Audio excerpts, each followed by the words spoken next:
Hola, ¿qué tal? Muy buenas noches. Soy el doctor José Luis Sandoval Gutiérrez, actual presidente de la Sociedad Mexicana de Neumología y Cirugía de Tórax. Me es un gusto saludarlos por estos medios tecnológicos este día, este día miércoles 15 de noviembre, que internacionalmente es el Día Internacional del EPOC. Y para eso la sociedad, junto con la casa comercial que hoy nos patrocina, GSK, ha preparado un trío de conferencias de gran relevancia con tres participantes muy reconocidos en su área.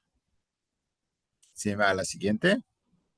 Vamos a ver los temas de avance en la evaluación radiológica del EPOC por la doctora Lía Pensado Piedra. En segunda conferencia, prevención en pacientes con EPOC. Es un tema muy relevante. Cómo disminuir el riesgo en el paciente por el doctor ya conocido por todos, Adrián de Rendón. Y al finalizar el cierre, actualización de vacunación en el paciente con EPOC por el doctor Gustavo Aldapa, un tema de gran relevancia y en cierta forma innovación en nuestra área. Y después de las tres conferencias, que yo diría magistrales, con un promedio de 25 minutos cada una de ellas, quedará un periodo igual para preguntas y respuestas que ustedes vayan acumulando a través de este chat, que esperamos que sean numerosas. Si a la que sigue, ese es el currículum de mi persona, ya lo había comentado. Soy internista, neumólogo intensivista, con una alta especialidad en cardioneumología, maestría y doctorado en ciencias, maestría y doctorado en administración pública, y actualmente, honrosamente, por el apoyo de todos mis pares, presidente de esta gran asociación. Si a la que sigue. Y en primer lugar, la doctora Lía Pensado, que tiene esta semblanza de vida académica, es especialista en radiología diagnóstica terapéutica por la UNAM, alta especialidad en radiología torácica en el Instituto Nacional de Enfermedades Respiratorias Ismael Cosío Villegas, titular del Departamento de Imagenología en el mismo instituto mencionado y profesora titular de posgrado de alta especialidad de imagenología en el mismo, jefa actual de la sección, bueno, pasada, pero apoyándonos mucho, mucho para nuestro próximo congreso en la jefa de sección de imagenología y colaboradora en materia de los temas de tórax y también en el Consejo Mexicano de Radiología. El doctor, ya conocido por todos, el amigo doctor Adrián Rendón, él es egresado de la Facultad de Medicina de la Universidad Autónoma de Nuevo León y ha tenido varios cargos en la misma y en el hospital universitario, como su director de estudios de pregrado, jefe de departamento de medicina interna, profesor de medicina interna y neumología, actual vicepresidente de la Asociación Latinoamericana de Tórax, past president de nuestra Sociedad Mexicana de Neumología y Cirugía de Tórax, jefe del Centro de Investigación y Prevención, Tratamiento de Infecciones Respiratorias, actualmente es SNI 3, y tiene un buen número de referencias y también publicaciones en PubMed. Sea la que sigue.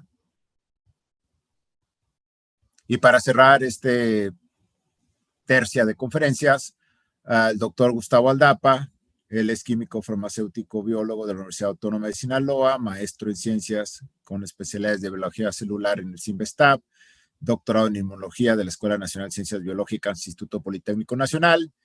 Él es enlace médico-científico de oncología de GSK y también ha participado como gerente de educación médica en el tema de vacunas. Entonces, las reglas son muy sencillas, hay un tiempo determinado, nos vamos a ver al final de las tres conferencias y vamos a tener una sesión interactiva muy interesante para todas las dudas y preguntas que ustedes tengan. Salgo en este momento, en esta presentación, y dejo a cargo de la primera conferencia por la doctora Lía Pensado Piedra.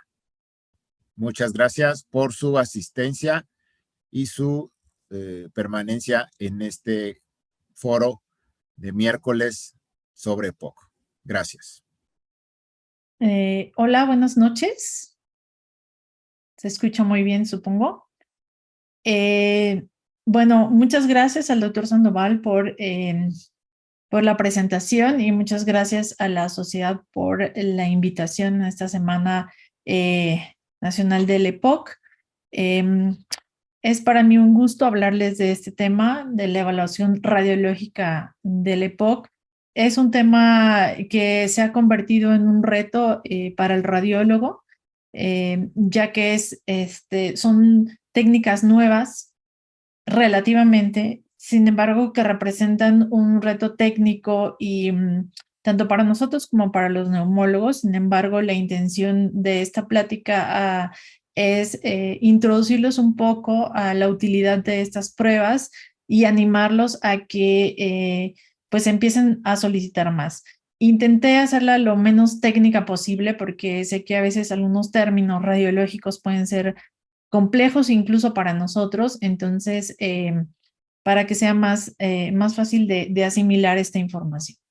Voy a tocar brevemente la definición, conceptos básicos que me parecen importantes, sobre todo para las personas que están en formación y para la gente que tal vez está abordando de nuevo a un paciente con esta patología. Después nos adentraremos en el método principal, que es la tomografía, aunque hay muchos. Sin embargo, bueno, pues el que está a más alcance y más fácilmente manipulable es la tomografía, el análisis cuantitativo y los fenotipos. Entonces, empezando, recordemos que el EPOC se considera una enfermedad pulmonar heterogénea que se caracteriza por síntomas crónicos. ¿Y qué origina estos síntomas? Pues anormalidades tanto de la vía aérea como de los alvéolos o del parénquima por sí, que causan una persistente y progresiva obstrucción del aire.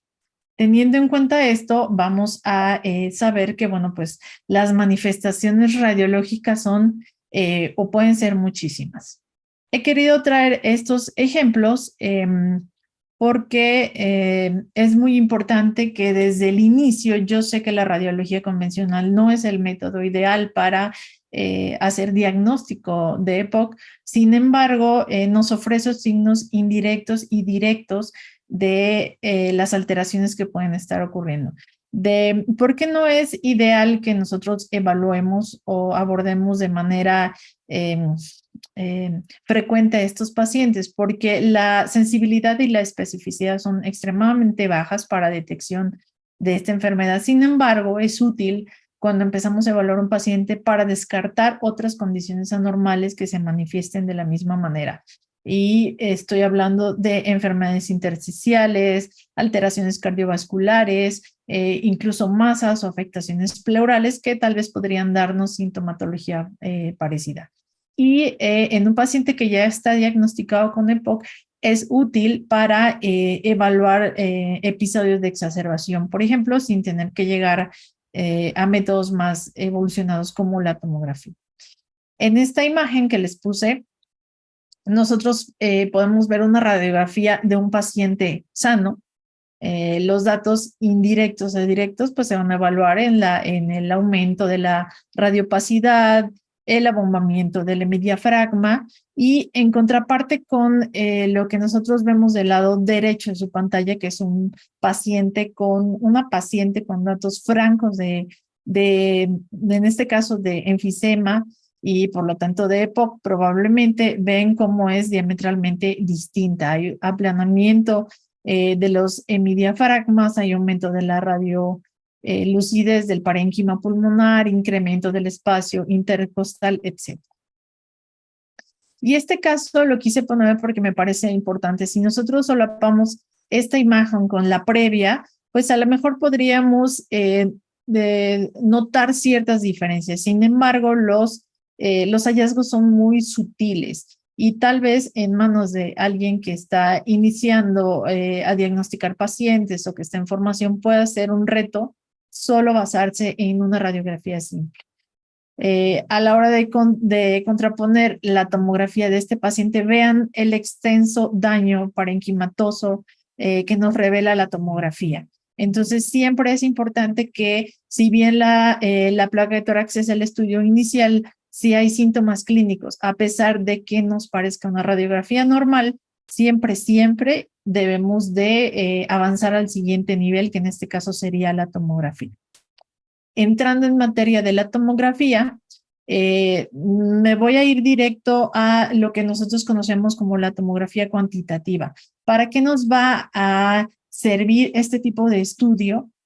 Nos va a servir para identificar y evaluar la destrucción de enfisematosa del paciente con diagnóstico de EPOC y los cambios en la vía aérea que pueden estar revelados por la pared, el engrosamiento o la afectación de la pared de la vía aérea y los datos indirectos como atrapamiento o presencia de nódulos, atrapamiento aéreo o presencia de nódulos centriloboliares. Y nos va a llevar a observar los subtipos morfológicos y los fenotipos.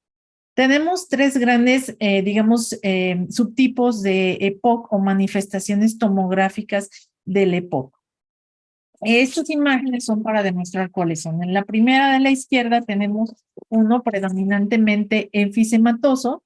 En el extremo derecho, vean cómo los hallazgos son predominantemente de enfermedad de la vía aérea con engrosamiento de la pared, zonas de atrapamiento aéreo y la del medio nos revela un patrón mixto, que hay áreas de enfisema y hay también enfermedad de la vía aérea manifestada por nódulos centriloboliares y por áreas de atrapamiento aéreo.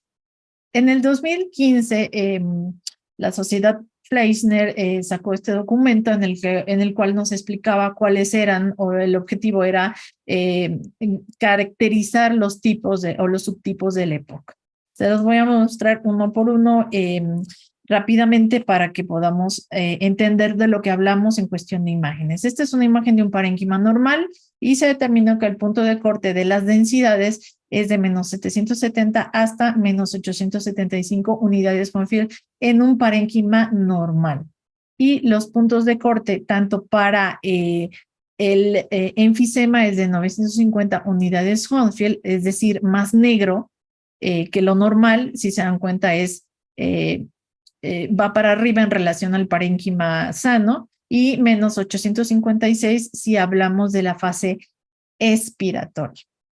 Entonces, los subtipos de EPOC se clasifican, lo que podamos encontrar es enfisema, que podamos encontrar enfisema centrilobulillar, moderado, leve, confluente o avanzado, panlobulillar, paraseptal, enfermedad de la vía aérea, y también podemos encontrar hallazgos asociados. Entonces, voy a ponerles ejemplos de cada uno. Este es el hallazgo principal o la imagen característica del enfisema y es lo que vamos a buscar intencionadamente en estos pacientes. Vean cómo son imágenes redondeadas de disminución de la atenuación, o sea, áreas más negras en la tomografía que no tienen una pared visible y de acuerdo a la distribución, bueno, pues adquirirán el nombre. Vamos a tener 4, subtipos, vamos a decirlo así, que va a ser el leve, que nosotros encontramos una afectación del 0.5 al 5% de la zona que estamos estudiando. El moderado, que vemos más del 5% de la zona que estamos evaluando. El confluente, que es donde ya vemos estas imágenes pequeñas que veíamos en la previa que se unen para formar grandes zonas de destrucción pulmonar. Y el avanzado con destrucción del parénquima, ¿no?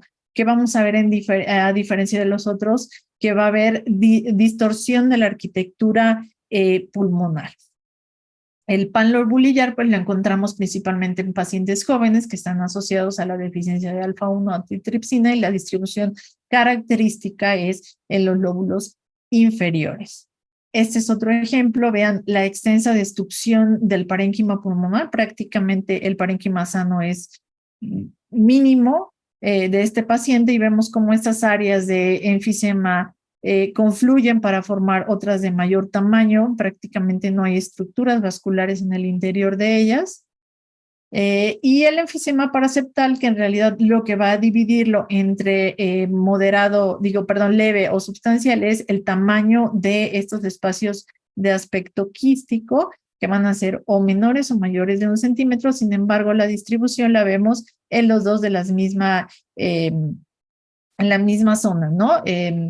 Subpleural, ya sea en la pleura parietal o en la pleura mediastinal o incluso asociado a las cisuras. Por otro lado, la enfermedad de la vía aérea, quiero remarcar porque es una parte extremadamente importante en el diagnóstico del EPOC. La enfermedad de la vía aérea normalmente está asociada o se ve en estos pacientes. Sin embargo, la sola enfermedad de la vía aérea en cualquiera de sus presentaciones puede ser la única expresión de EPOC.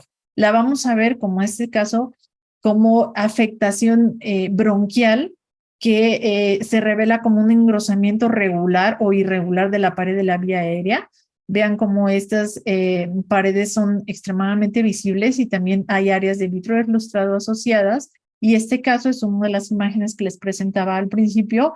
Vean esta imagen que estoy señalando, hay un engrosamiento franco de la pared de la vía aérea. Incluso hay zonas en las que se ven estas imágenes muy características de dedos de guante, que es las bronquiectasias o los bronquios obstruidos con secreción, y hay un patrón de perfusión en mosaico. Este es otro caso y que hay afectación, a diferencia de los previos, por enfermedad de la vía aérea pequeña. En estos pacientes probablemente no veamos como tal un engrosamiento franco de la pared, como lo ven aquí, se ve bastante bien. Sin embargo, empezamos a ver estas pequeñas imágenes que pueden ser sólidas o subsólidas de localización o de distribución centrilobular, así como áreas de menor atenuación que nosotros pensaríamos, bueno, pues lo patológico es lo de mayor atenuación. Sin embargo, esta es una fase expiratoria. Entonces, lo patológico aquí son estas áreas de menor atenuación, o sea, más negras, que hablan de áreas de atrapamiento. Los hallazgos asociados a los que me refería son enfermedades de la vía aérea principal, como en este caso es un paciente con traqueobroncomalacia del adulto. Vean como en la fase inspiratoria prácticamente desaparece la luz de la vía aérea. Este es otro paciente con tráquea en vaina de sable y que aparte tiene un divertículo traqueal. ¿Qué es frecuente? Acuérdense que estamos hablando de pacientes con un índice tabáquico alto o una gran exposición a biomasa. Es muy frecuente que nosotros encontremos estos hallazgos que son reticulaciones subpleurales asociadas a parches de vidrio ilustrado que nos pueden hablar de una enfermedad o una afectación intersticial. Hallazgos vasculares que hablan de mal pronóstico o en este caso que se presentan en pacientes con enfermedad avanzada, pues es el incremento del diámetro de la arteria pulmonar principal y alteraciones de la vascularidad visibles en el parénquima. Y esto habla de peor pronóstico, hablando de mortalidad y mayor número de exacerbaciones. Y bueno, ni qué decir de las bronquiectasias, eso es algo que está perfectamente estudiado en estos pacientes con diagnóstico de EPOC. La presencia de bronquiectasias es un factor de mal pronóstico para la supervivencia y se puede incluso decir que estos pacientes ya con bronquiectasias identificadas pueden ser incluso unos exacerbadores frecuentes. Como tal, el tema principal que quise tocar en este momento fue el análisis cuantitativo. Esto representa, se realiza a través de una densitometría pulmonar que se realiza por tomografía.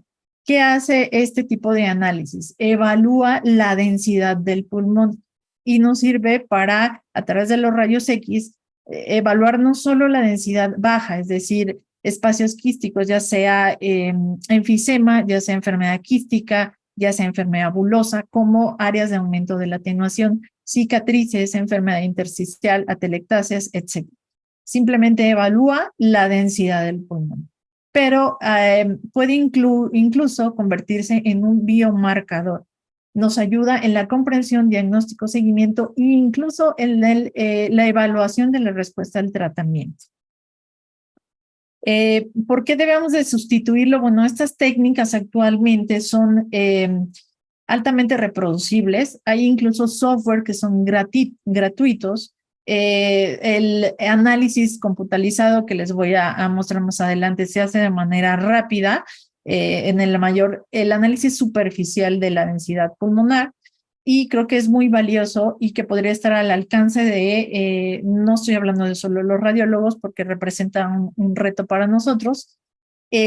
Apenas este año salió este documento que lo que trata de hacernos entender es que la imagen cuantitativa o este análisis eh, cuantitativo de las imágenes puede ser o puede correlacionarse directamente con la fisiopatología de la enfermedad pulmonar porque aplica a cualquier cantidad de enfermedades, no solo el EPOC, y que puede convertirse en un biomarcador que debería de ser considerado en el estudio de todo este tipo de pacientes. Importante resaltar y que nos quedemos con que el punto de corte para considerar que estamos evaluando o el resultado que estamos obteniendo de la tomografía que evaluamos, estamos hablando de un parénquima enfisematoso, nunca olvidar que es de menos 950 unidades Hofmann. Aquí quiero detenerme porque es muy importante que sepan que este tipo de estudios tiene muchas variables de las cuales dependen, es decir, la persona o el centro donde se haga o donde se solicite que se haga debe estar totalmente informado del mecanismo técnico, de los parámetros técnicos con los cuales se tienen que realizar este estudio. ¿Por qué lo digo? Si nosotros no realizamos técnicamente bien el análisis o el barrido del paciente, es decir, incluso el hecho de que el paciente no haga una inspiración forzada completa puede alterar los resultados del análisis. Si el paciente o el personal técnico o por cuestiones de laboratorio decide cortar los ápices pulmonares o, por ejemplo, las bases y no incluir todo el parénquima pulmonar, eso representa una alteración en los resultados de estos análisis. Entonces, detalles tan simples como que una inspiración no sea forzada, que el paciente, incluso la posición del paciente puede variar o puede causarnos controversia cuando se compara con las pruebas de función respiratoria. Entonces, ojo, hay que hacerlo inicialmente bajo un protocolo estricto técnico. ¿Qué nos permite evaluar la tomografía? Van a ser principalmente dos cosas. La primera es evaluar el parénquima pulmonar. ¿Qué vamos a identificar con este tipo de estudios? Las áreas de alta y de baja atenuación que nos van a hablar ya sea de atrapamiento aéreo, enfisema, fibrosis. Nos van a sacar de manera casi automática el volumen pulmonar, incluso podemos hacer segmentación por lóbulos y por lo tanto el índice de enfisema. En cuanto a la vía aérea, nos va a permitir hacer evaluación de la dimensión de la pared de la vía aérea, las áreas de atrapamiento, en expiración, en la fase expiratoria. Estos estudios se adquieren siempre en inspiración y expiración volumétricos, ya no es tomografía de alta resolución, y porcentaje de atrapamiento aéreo. El análisis de la vía aérea es un poquito más complejo, requiere un poquito más de trabajo de postproceso, ¿no? Porque tienes tú que seguir un mapa y buscar específicamente ciertas divisiones de bronquios cuarta y quinta generación y en la de los lóbulos superiores únicamente y en el que sea ideal realizar las mediciones. Entonces sí requiere la parte de la vía aérea un poquito más de trabajo. Les he traído algunos casos. Este es un paciente. La primera imagen es una reconstrucción coronal. Si se dan cuenta, yo adapto los parámetros en mi postproceso de acuerdo a lo que yo quiero revisar. Entonces, si estoy hablando de que lo que quiero identificar es áreas de enfisema, bueno, pues voy a poner el parámetro que yo ya conozco, que ya está establecido para hablar de enfisema en la fase inspiratoria y lo mismo para la enfermedad enfisematosa, perdón, las áreas de atrapamiento aéreo en la fase expiratoria. Colocando estos valores, nosotros podemos, o la máquina, el software, perdón, inmediatamente o de manera automática nos va a arrojar la cantidad y el porcentaje de esas zonas para todo el parénquima pulmonar. Entonces, en este caso, esto se llama máscara de densidades o mapa de densidades. Podemos ver en las imágenes azules todas las áreas que yo decidí poner en este parámetro. Entonces, todos los que ven en azul ustedes aquí es enfisema, sea o no perceptible en la tomografía, morfológicamente. Entonces, aquí nos arroja, bueno, en una tabla nos arroja qué porcentaje, qué distribución, y podemos sacar conclusiones con un simple análisis con este software. Para el caso de la vía aérea, les decía que es un poco más complejo. Esta parte yo creo que debe de hacerse sí o sí en todos los pacientes que deseen evaluarse para el diagnóstico EPOC. En esta primera imagen, este es un paciente que es por biomasa, entonces se mide el diámetro interno y también se mide el área. Entonces, estos parámetros como el grosor de pared, el diámetro interno, el diámetro externo, nos sirven para sacar un diámetro de la pared, diámetro total, que nos habla de la afectación por esta inflamación crónica de la vía aérea y qué tanto compromiso tiene realmente independientemente del análisis que nosotros hicimos morfológicamente. ¿Qué conclusiones sacamos de estos análisis? Podemos definir o decidir, dependiendo del paciente, qué fenotipo le vamos a dar y de acuerdo a eso, pues hablar de tratamiento, seguimiento, etc. Vamos a encontrar un fenotipo predominantemente enfisematoso, pero con cierta afectación de la vía aérea, y un fenotipo predominantemente con enfermedad de la vía aérea, que también puede tener enfisema. Y los mixtos, ¿no? Que hay enfisema y remodelación, pero predomina uno sobre otro. Estos son algunos ejemplos. En este primer caso, es un paciente de 62 años con diagnóstico de EPOC GOL1 con un índice tabáquico, de 45 paquetes año. En este corte axial de la tomografía en betana para pulmón vemos a nivel de la carina francas áreas de enfisema centrilobulillar y también paraseptal. Cuando aplicamos las máscaras o los mapas de densidad, vemos que estas áreas que se ponen en azul nos representan la distribución del enfisema. Y cuando yo lo adapto en la fase expiratoria, poniendo el parámetro de menos 856 que ya habíamos platicado para identificar el atrapamiento aéreo, acuérdense que el atrapamiento siempre se evalúa en la fase expiratoria. Vemos la distribución y predomina en este caso el fenotipo enfisematoso.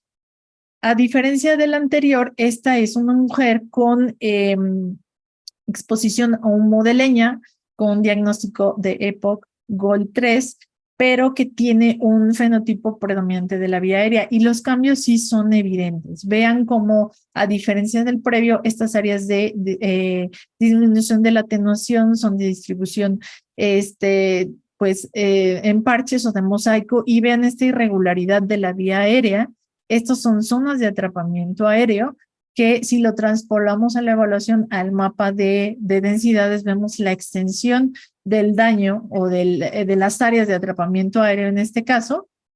Este es el mapa con el cual se mide o que se hace el estudio de la enfermedad de la vía aérea. Automáticamente el software detecta el trayecto con cierta densidad y nos hace un trayecto al cual nosotros vamos a seguir hasta encontrar el bronquio de cuarta o quinta generación, el cual vamos a medir con la imagen que les presenté anteriormente.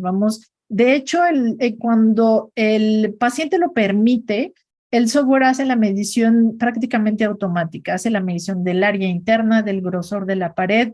En los casos en que la afectación de la vía aérea es muy grande y no está definida, pacientes que están con un daño extenso, hay manera de que tú lo tomes y de manera manual lo realices, ¿no? Está, codificado por colores para que nosotros podamos identificar ya la segmentación de la vía aérea y nos vayamos directo al área que vayamos a evaluar. Este es un paciente con un fenotipo mixto, predomina evidentemente el enfisema. Vean cómo hay áreas extensas de destrucción pulmonar, tanto centrilobulillar, como panlobulillar, y en el mapa de densidades, vean cómo lo pusimos para identificar áreas de enfisema, menos 950 unidades Monge. Vean la distribución que tiene, que concuerda perfectamente con las áreas que nosotros vemos inicialmente en la tomografía. Solo que al aplicar ese software, pues te arroja el volumen, el porcentaje de enfisema, que en un análisis morfológico no lo puedes obtener. Y este es un fenotipo mixto que predomina la remodelación de la vía aérea. De hecho, es un poco perceptible incluso a simple vista como en el mapa de la vía aérea, en esta navegación, vean cómo incluso la vía aérea se ve como más corta y hay aumento de calibre de la vía aérea principal. ¿Qué se está realizando actualmente o qué es lo que idealmente nosotros nos gustaría que en un futuro pudiéramos todos tener acceso a este tipo de evaluaciones por tomografía? Que reitero, es importante que todos sepamos que esto se puede hacer, que hay software gratuitos, que no está tan lejano de la aplicación. Sin embargo, sí quiero hacer muy puntual en el que este tipo de software requieren un entrenamiento básico, vamos a decirlo así. No estoy hablando que sea exclusivo del radiólogo, sino de que tienen que estar empapado en esta parte técnica la persona que lo vaya a hacer, que requiere de dedicarle cierto tiempo, tal vez no a la elaboración del análisis del parénquima, pero sí de la vía aérea, y tienen que hacerse los dos, y que requieren parámetros técnicos específicos. Es decir, si yo tengo un tomógrafo de cierta marca, yo no puedo llevarme esa información y usar el software de otro tomógrafo porque los resultados no van a ser confiables. Entonces, cada empresa, vamos a decirlo así, cada marca tiene su software y su protocolo o su equipo para hacer ese tipo de análisis. Entonces, es uno de los retos que representa este tipo de estudios todavía, que no hay un estándar definido en el que tú, independientemente de la adquisición tomográfica que hagas, lo puedas evaluar en cualquier máquina de postproceso. Esto se llama mapa de respuesta paramétrica, me voy a ir ya un poquito más rápido, y es considerado un biomarcador porque nos habla de la respuesta fisiopatológica de la enfermedad, ¿sí? Es capaz de diagnosticar la extensión y el fenotipo de la enfermedad al mismo tiempo que proporciona información espacial detallada de la distribución. Este es un ejemplo que yo les traje de este artículo que me pareció interesante porque si se dan cuenta, a lo mejor pueden ser muy similares las imágenes tomográficas. Estas son todas cortes coronales. Pero cuando aplicamos los mapas de densidad, vemos como hay diferencias francas porque cada densidad se le asigna un color. En este caso, el pulmón normal siempre es verde, el rojo es el enfisema y el amarillo es la enfermedad de la vía aérea.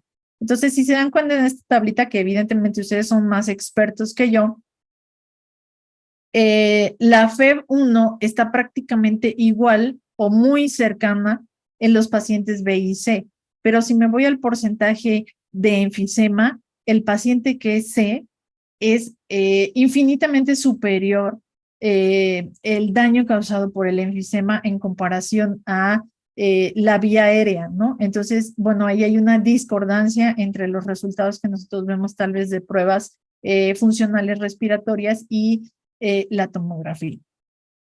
Y esto me pareció importante porque este es un estudio que se hizo en 2 pacientes a lo largo de, digamos, la evolución de la enfermedad, y me pareció importante por esta parte de la vía aérea. Este es un paciente en el mes 0 y en el mes 11. Y bueno, si nos transpolamos a las gráficas, vean cómo si nosotros dejamos evolucionar la enfermedad de la vía aérea, a lo largo del tiempo este paciente desarrolló una enfermedad EPOC, pero caracterizado por un fenotipo de enfisema. Es decir, la evidencia arroja que si nosotros influimos en la enfermedad de la vía aérea como factor predisponente de una enfermedad o un fenotipo enfisematoso, a la larga, los pacientes que son tratados en este punto, cuando se identifica la enfermedad de la vía aérea, que considero que es un punto un poco débil de la parte a lo mejor de diagnóstico que no sea tomográfico, porque puede ser que las pruebas de función respiratoria sean normales o no sean concluyentes, y a la hora de realizar este tipo de análisis nos hablen de enfermedad de la vía aérea, en los cuales si se incide a tiempo debemos podemos un poco mejorar el pronóstico en relación que el enfisema a lo largo de los meses no sea el factor o el fenotipo predominante. Espero haberme podido explicar bien en este aspecto. ¿A qué nos ayuda este tipo de evaluaciones? Nos permite caracterizar el enfisema, la distribución, la severidad, el porcentaje de extensión, por así decirlo, la presencia o no de la enfermedad de la vía aérea, que es extremadamente importante porque a pesar de que sea algo un poco invisible, por así decirlo, en las pruebas de función respiratoria o incluso en el análisis morfológico básico de la tomografía, puede ser un predecesor del desarrollo de enfisema. Nos permite una valoración cuantitativa, es altamente reproducible por la cantidad de software que hay, ya sea asociados a un centro específico, por ejemplo en el INER, o software que son públicos y gratuitos. Hay una mejor correlación en la cuantificación patológica del enfisema, hay una mejor correlación con la función pulmonar y permite reconocer los fenotipos de la EPOC.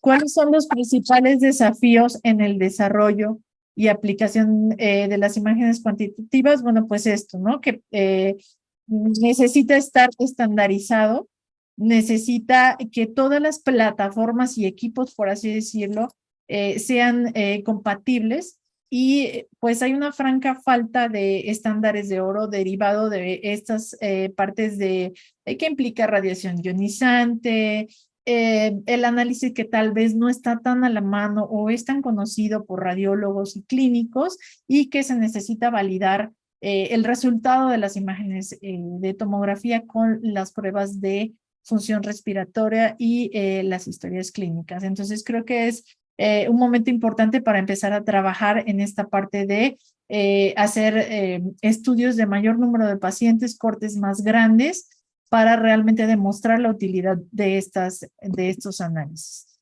Con esto termino mi participación. Muchas gracias y doy paso al siguiente ponente. Muchas gracias, doctora Lía. Felicitaciones por la excelente plática que nos acaba de proporcionar. Les mando un cordial saludo desde Monterrey a los casi 600 colegas que están aquí haciendo un esfuerzo por mantenerse al día. El tema que me pidieron que tratara el día de hoy es hablar un poco de algo que estamos retomando en EPOC, que debería ser una prioridad, que es la prevención. Y si bien no podemos abarcar mucho en cuanto a prevención de la enfermedad por razones múltiples, creo que ya una vez que identificamos a un paciente, sí tenemos un margen para prevenir lo que le va a ocurrir al paciente en el curso de la enfermedad. Estos pacientes, en estos pacientes, algunos de los riesgos que pudiéramos considerar que podemos tratar de intervenir y prevenirlos son las exacerbaciones, la progresión de la pérdida de la función pulmonar y la mortalidad. Entonces, disminuir riesgos para que no ocurra esto, pues requiere intervenciones tempranas. Y pudiéramos hablar de cada una de estas tres un poquito más en detalle. Empezaría por decirle no a la primera exacerbación. ¿Qué quiero decir con esto? Históricamente, ¿qué hemos hecho cuando hablamos de prevenir exacerbaciones? Nos hemos basado en los resultados de Eclipse. Eclipse, un estudio en el que quedó muy claro que el paciente que tenía 2 exacerbaciones en el año previo, eran estos que están marcados aquí en rojo, esta columna, era el que tenía un riesgo sumamente mayor que el resto de los pacientes que tenían menor número de exacerbaciones. Y nos hemos quedado con ese concepto y lo hemos venido arrastrando y aplicando. Lo que se nos olvidó probablemente es qué pasaba con los que no considerábamos como exacerbadores. Estos otros dos grupos, los que tenían una o menos de 2 exacerbaciones. Si lo seguíamos en el tiempo, yo me di a la tarea de echar las cuentas con mi calculadora y lo que encontré finalmente es que vigilando el seguimiento a 3 años de cada uno de estos pacientes no considerados como exacerbadores, el 56% de ellos acababan exacerbando. Y de que los que ya eran exacerbadores, solo el 5% dejaban de serlo. ¿Esto qué quiere decir? Que tarde o que temprano los pacientes iban a acabar teniendo exacerbaciones en la historia natural del EPOC. Recientemente hemos tenido más información de grupos que no considerábamos exacerbadores en base a la definición de Gol, y aquí vemos los grupos A y B. Están contrastados contra el grupo E, que es que definitivamente es el que tiene más riesgo de exacerbación. Es el grupo de exacerbadores.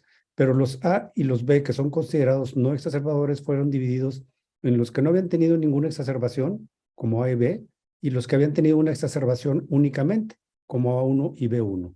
Y lo que podemos ver aquí en la gráfica es que sí, estos pacientes que no habían tenido exacerbaciones, aunque no eran exacerbadores, si tenían una sola exacerbación y se incrementaba el riesgo de que tuvieran exacerbaciones en el futuro. Es decir, que el riesgo de tener exacerbaciones está presente desde etapas más tempranas del EPOC. La conclusión aquí es que una sola exacerbación, no importa en qué momento la tenga el paciente, va a predisponerlo a que tenga más exacerbaciones en el futuro. Otra de las cosas que hemos dejado a un lado, que en un principio sí la retomamos y luego la hicimos a un lado, fue la relación que tienen las exacerbaciones con la función pulmonar. Y es clara en esta gráfica también sacada de Eclipse que a peor función pulmonar se incrementa el riesgo de tener más exacerbaciones. Y la otra consecuencia de una mala función pulmonar, pues es la disnea. No van estrechamente relacionadas, digamos, linealmente, pero sí sabemos que el paciente que tiene más disnea está más predispuesto a tener exacerbaciones. Aquí podemos ver que el que tiene 2 o más calificaciones en cuanto al MRC, comparado con el que tiene 0 o 1, prácticamente está duplicando su riesgo de tener una exacerbación.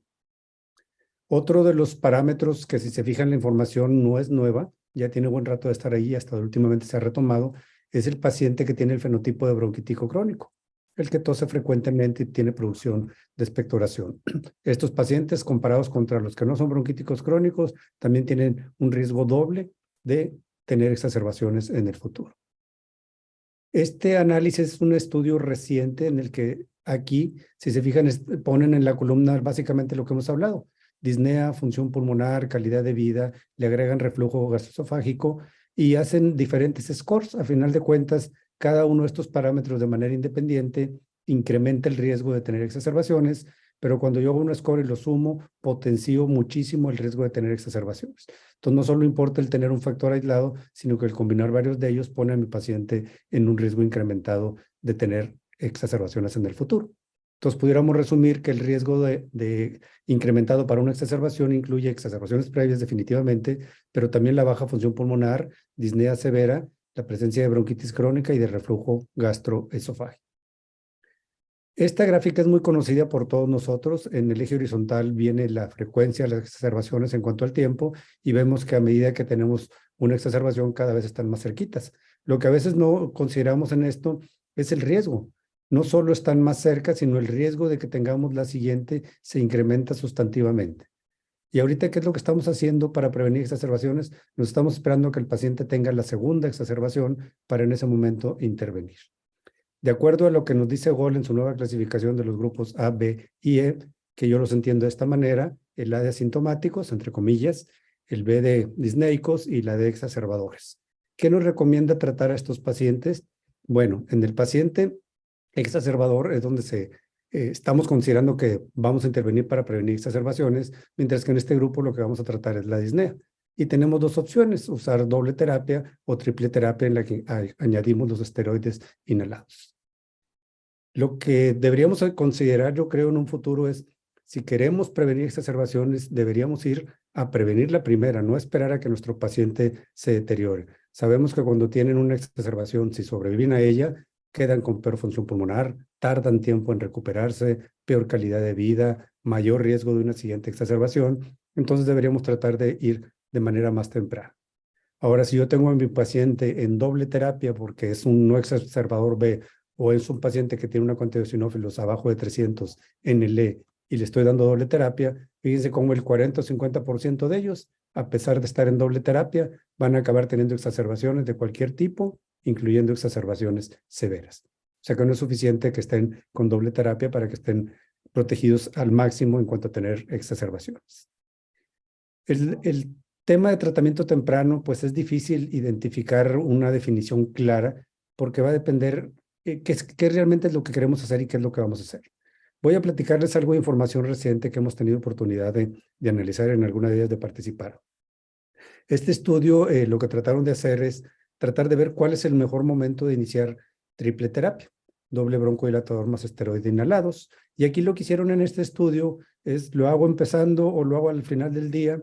Pues básicamente escogieron pacientes que habían exacerbado, hicieron un punto de corte de 30 días después de la exacerbación, menos de 30 días o más de 30 días para inicio de triple terapia, y luego vieron qué era lo que pasaba con respecto a exacerbaciones y hospitalizaciones. Y el comparativo de esto es que los pacientes que reciben retrasada la triple terapia, después de 30 días, tienen un mayor riesgo de que exacerben, ya sean exacerbaciones moderadas severas, en un periodo más temprano. Y si nos vamos a cuántas exacerbaciones tienen estos pacientes, el número de los que lo inician de manera tardía es mayor que los que son tempranos, y la tasa anual, pues obviamente también va a ser mayor en los pacientes que tenemos un retraso. Entonces el mensaje es que deberíamos iniciar la triple terapia en el paciente que está indicada después de una exacerbación, en el momento que lo demos de alta de urgencias o del hospital, o en el momento que detectemos la indicación para triple terapia. Esto nos va a llevar a que tengamos menos exacerbaciones, menos hospitalizaciones, y esto va de la mano también de menos gasto en cuestiones de la salud. Esta referencia ya la habíamos visto. ¿Por qué la vuelvo a traer aquí? Porque este estudio, el estudio Cronos, es un estudio que se hizo con triple terapia comparándola contra doble terapia en pacientes no exacerbadores. Aquí previamente solo habíamos visto riesgos, pero aquí ya estamos viendo una intervención para disminuir ese riesgo. Y aquí lo que se encontró es que estos pacientes, aún sin ser exacerbadores, tenían menos exacerbaciones futuras con triple que con doble terapia. O sea, empezamos a tener información que nos está apoyando, que podemos intervenir de manera temprana. Entonces yo creo que sí deberíamos buscar prevenir la primera exacerbación y no la tercera. El siguiente punto que quiero platicar con ustedes es si podemos detener la progresión. Los primeros ensayos que tuvimos con broncodilatadores de acción prolongada, sobre todo con LAMA, iban enfocados en esto, detener la progresión de la enfermedad, y luego como que perdimos el rumbo y empezamos a hacer otro tipo de estudios. Desafortunadamente no tenemos todos los estudios cara a cara que nos gustaría tener de los diferentes medicamentos o de las diferentes estrategias. Y ahora hemos empezado a usar lo que nos da la tecnología en este momento. La inteligencia artificial, que existe desde que se inventó la primera computadora, pero que últimamente ha tenido un boom y una manera diferente de usarla. Ahora podemos hacer modelos de simulación o agarrar grandes bases de datos y jugar con la información con ella, de tal manera que podamos tener datos bastante precisos de lo que hubiera salido si hubiéramos hecho un ensayo clínico real con esa información. Este estudio que les quiero presentar es un estudio en el que me tocó participar. Es un estudio en que se hizo un modelo de simulación. ¿Qué es esto de un modelo de simulación? Es algo que se ha utilizado también en medicina desde hace tiempo. De hecho, para diseñar ensayos clínicos se usa mucho en las áreas de medicina. Para escoger qué medicamento van a meter en un ensayo clínico se utiliza mucho la simulación. Básicamente lo que hacemos es que yo tengo una hipótesis de investigación, puedo hacer un experimento clínico o me puedo ir por el lado de simulación. Y en base a la simulación diseño un estudio, tengo data que es simulada, que a final de cuentas la respuesta de este estudio de simulación va a ser una hipótesis, pero va a ser una hipótesis muy cercana a los datos que hubieran salido en un ensayo clínico. En este estudio lo que se hizo fue agarrar bases de datos de muchos ensayos clínicos y se trató de ver qué pasaba con la función pulmonar de los pacientes y qué pasaba con el riesgo de tener exacerbaciones en base a ciertas intervenciones. Aquí, por ejemplo, estamos viendo el promedio de lo que los pacientes perdían de función pulmonar. Eran pacientes que no tenían EPOC, pero que fumaban, en población general 30 mililitros, los fumadores pues un poco más, y aquí estamos viendo cómo los vamos clasificando. Todo lo que está en la raya hacia abajo son pérdidas de función pulmonar. La siguiente clasificación es en base a función pulmonar, dependiendo de los estadios de Gol, y vemos nuevamente la pérdida de función pulmonar. Aquí es obvio que el que tiene más función pulmonar, como es el Gol 1, es el que tiene más capacidad de perderla. Estos ya no tienen tanta capacidad de perder porque se mueren antes de que puedan perder más. Esto es en la historia natural de los pacientes. Ahorita vamos a ver con intervenciones. En base a las exacerbaciones, nuevamente vemos que a mayor número de exacerbaciones, mayor pérdida de función pulmonar. Todos estos van quedando abajo de la línea de corte. Y aquí es donde ya empezamos a hablar de intervenciones. Diferentes intervenciones: monoterapia, terapia combinada, doble broncodilatador, terapia triple. Y aquí ya vemos que vamos hacia el lado positivo, es decir, que podemos mejorar la función pulmonar de todos estos pacientes con estas intervenciones, pero el grado en que la vamos a mejorar pues va a depender de qué estemos usando, y aquí la que llevó la mayor ventaja fue la triple terapia. La otra cosa que pudiéramos comparar es la función pulmonar. En cuanto a función pulmonar, podemos ver que hay una pérdida normal de función pulmonar, que a medida que el paciente va avanzando en la edad, pues va a tener menos función pulmonar. Pero aquí lo que yo quiero comparar con ustedes es lo que ocurriría en el tiempo de la primera exacerbación. Podemos ver aquí, esta es la que más me interesa compartir con ustedes, el comparativo entre triple terapia contra doble terapia. Y aquí lo que podemos ver es que el tiempo que ocurre para que haya una exacerbación cuando un paciente está en doble terapia es más corto que cuando está en triple terapia, y eso ocurre en cualquier edad en que podamos intervenir. Y lo mismo ocurre con la función pulmonar. La función pulmonar se va a mejorar mucho más en los pacientes que reciben triple terapia que los que reciben doble broncodilatador, sin importar la edad en la que intervengamos con esa aproximación. Esta otra gráfica lo que nos representa es lo que ocurriría en este modelo de simulación con respecto a la pérdida de función pulmonar, comparando un no exacerbador contra un no exacerbador. Claramente pierden mucho más función pulmonar los pacientes exacerbadores que los no exacerbadores. Estos del medio es donde hacemos intervenciones. Intervención con triple terapia. ¿Qué pasaría si yo la iniciara a los 40 años contra iniciarla a los 65 años? Pues yo perdería más función pulmonar si la inicio a los 65 que si lo inicio a los 40 años. El inicio temprano de triple terapia fija en un solo dispositivo disminuye la progresión, y si la medimos, esto es bajo un modelo de simulación, con triple tendríamos una ganancia o un ahorro de pérdida de 470 mililitros y con doble de 236 mililitros. Es decir, casi el doble si prolongamos el tratamiento, iniciamos a los 40 y nos vamos a los 75 años. O sea que en estos 35 años conservamos casi medio litro de función pulmonar para este tipo de pacientes. Entonces, la conclusión es que el inicio a edad temprana de la triple terapia disminuye la progresión porque disminuye las exacerbaciones. Entonces, ya tenemos otra información en que podemos intervenir de manera temprana para disminuir la progresión de la función pulmonar.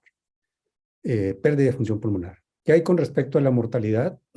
Bueno, todos recordamos ya la información que salió de IMPACT, el análisis post-hoc de IMPACT, en lo que vemos que los pacientes tienen menos mortalidad con la triple terapia que con doble terapia.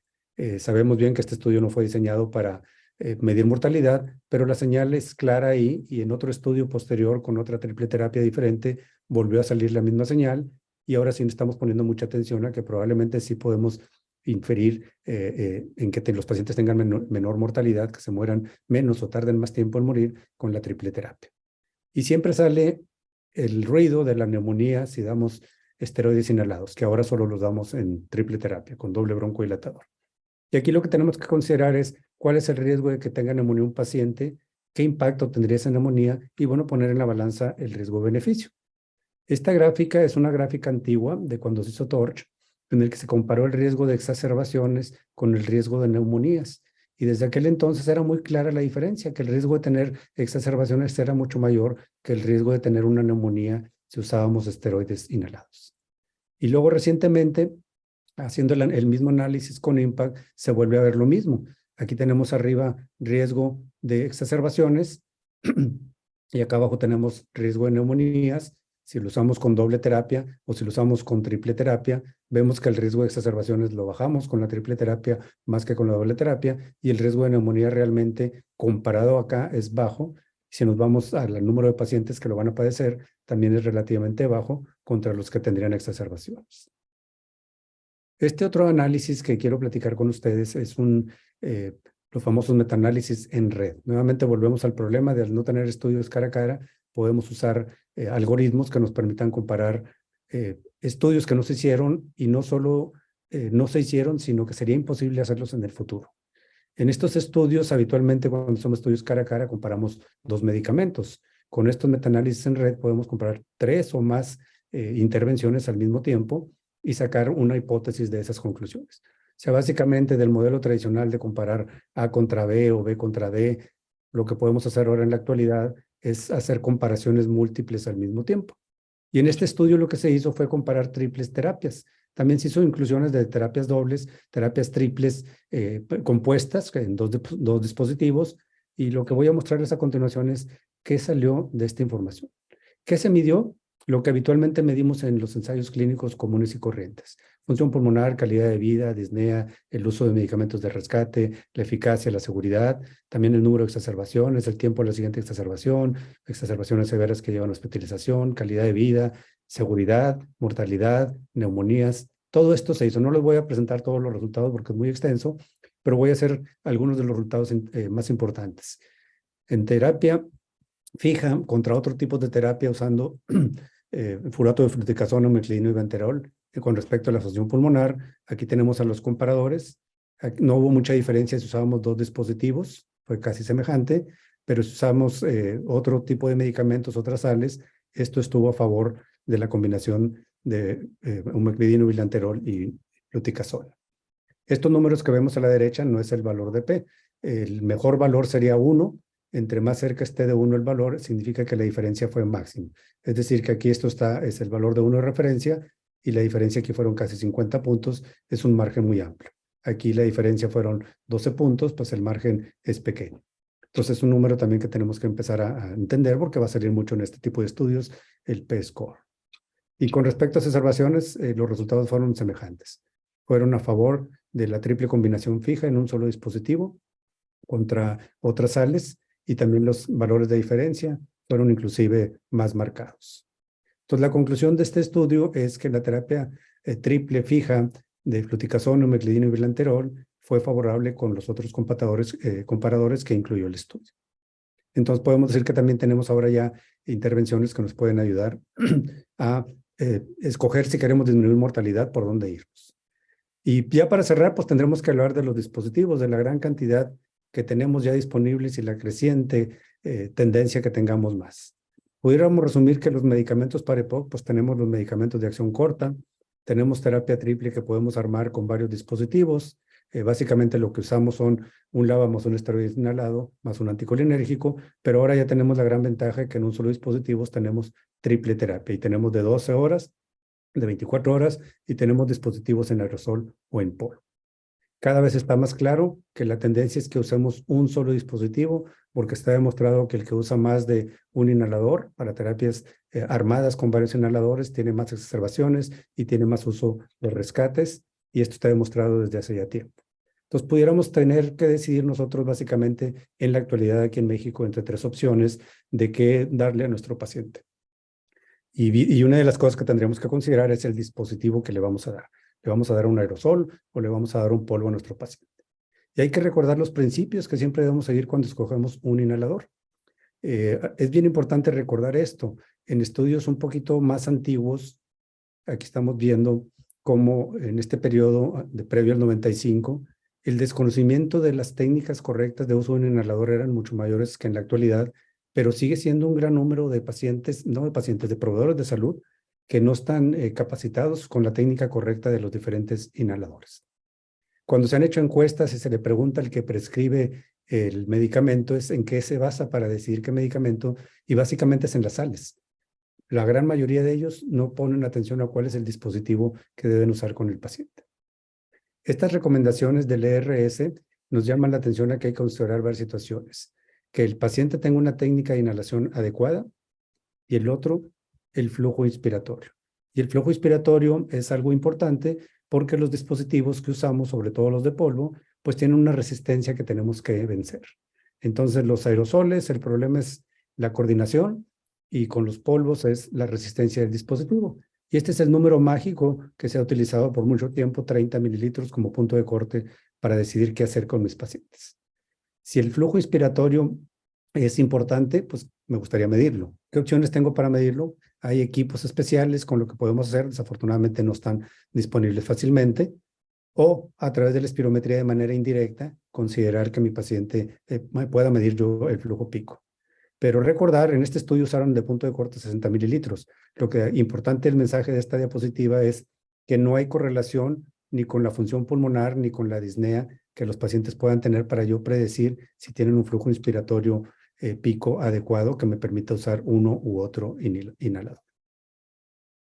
Cuando se estuvo considerando qué tan importante era antes de prescribir un inhalador medirle al paciente el flujo pico, pues empezaron a hacer estudios. Y este es un estudio muy interesante porque son pacientes que habían exacerbado y después de exacerbación midieron si tenían un flujo pico tomando como punto de corte los famosos 30 mililitros por abajo de él. Y aquí en este estudio de pacientes post-exacerbación, solo el 4% no eran capaces de usar un inhalador porque tenían menos de 30 mililitros. Es decir, que la minoría no hubieran sido capaces de usar cualquier inhalador.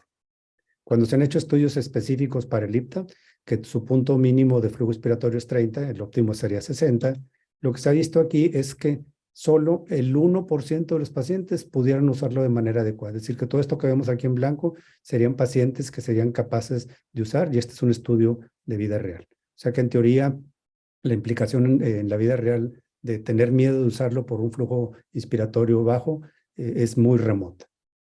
En este mismo estudio, comparando el IPTA con otros inhaladores, realmente lo único que me interesaría comparar, porque es para triple terapia, sería con un aerosol, y se ve que la cantidad de errores que puede tener un paciente si usa el IPTA contra si usa un aerosol es mucho mayor con los aerosoles. Errores críticos son aquellos que impiden que el paciente reciba la cantidad adecuada del medicamento, tal como se esperaba en la forma en que está prescrita su dosis. Y la otra, en este mismo estudio se le preguntó a los pacientes, nuevamente comparando con varios, pero me interesa nuevamente con un aerosol, qué preferían, y la mayor parte de ellos prefirieron por la manera tan fácil de usar el ELIPTA. Entonces es importante que consideremos también las preferencias del paciente cuando vamos a prescribir cualquier tipo de medicamento. No solo las sales son importantes, sino el dispositivo que le vamos a dar, que el paciente lo pueda usar y que le guste usar, para que con esto implementemos mayor adherencia, que es muy importante. Pero no recordar que siempre tenemos que hacer esto. Observar si mi paciente puede hacer una inhalación lenta y sostenida o si la puede hacer rápida y profunda. Dependiendo de eso, yo voy a decidir qué va a usar mi paciente o qué puede usar. Puede usar básicamente cualquiera de los inhaladores. Tiene que usar, o puede usar, si le voy a dar un polvo, tiene que ser capaz de usar inhalación rápida y profunda. En base a eso ya tengo la información, ya puedo seleccionar qué le voy a dar a mi paciente, pero luego tengo que asegurarme de enseñarle a mi paciente, ya que escogí el dispositivo, que lo use de manera correcta. Pero no olvidarnos que independientemente que en el momento de que evalúe mi paciente ya hice todo lo correspondiente, tengo que pensar a futuro.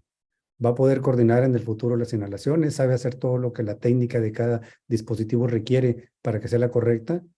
No se le va a olvidar mañana lo que le acabo de enseñar. Tiene otras comorbilidades que no tome en cuenta que van a impedir que el paciente pueda usar de manera correcta.